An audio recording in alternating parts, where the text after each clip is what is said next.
In Matthew 6, Jesus condemns religious practices that are meant to impress other people, acts of righteousness that are just for show. The chapter begins, "Beware of practicing your righteousness before other people in order to be seen by them, for then you will have no reward from your Father who is in heaven." He talks about giving to charity and prayer, and then says this about fasting. Matthew 6, verses 16 through 18. "And when you fast, do not look gloomy like the hypocrites, for they disfigure their faces, that their fasting may be seen by others. Truly I say to you, they have received their reward. But when you fast, anoint your head and wash your face, that your fasting may not be seen by others, but by your Father who is in secret. And your Father, who sees in secret, will reward you." Notice, Jesus condemns fasting that's meant to be seen by others. If you're fasting in order to earn a reputation for righteousness, Jesus says that your fasting is worthless. Imagine a religion that demands, as one of its 5 pillars of orthodox practice, an entire month of public fasting. It's not fasting in private. It's not fasting in secret. It's fasting that everyone sees and knows about and talks about. You're praised if you do it and blamed if you don't. You literally announce to the entire world that you're fasting.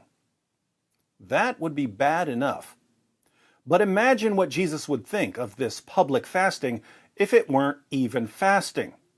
Imagine the level of contempt Jesus would have for a religious practice of public fasting that isn't even fasting. In other words, imagine a religion that encourages people to pretend to fast and to praise each other for fasting, even though they're actually gorging themselves with food multiple times per day. They're not fasting, they're feasting.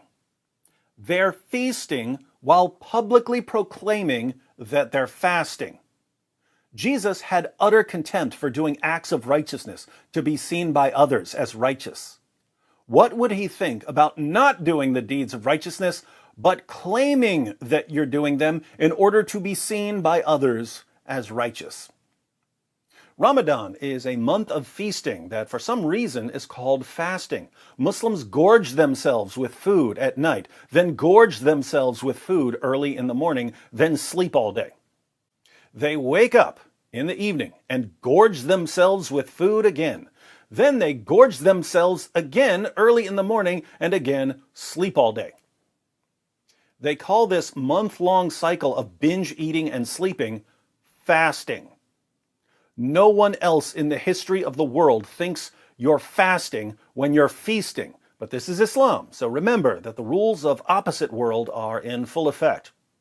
The Muslim population spends a month out of every year binge eating while pretending that binge eating is fasting. Muslims are praised for fasting while they're feasting. Jesus condemns doing acts of righteousness to be seen by others. He calls people who do acts of righteousness for show hypocrites. I think it's safe to say that when an entire religion encourages doing acts of righteousness to be seen by others, Jesus would call it a religion of hypocrisy. Happy Ramadan to all the Muslims who are watching this in the middle of the night because you sleep all day. And remember what Jesus said about your hypocritical version of make-believe fasting as you're gorging yourselves with food early in the morning and preparing for a difficult day of sleep.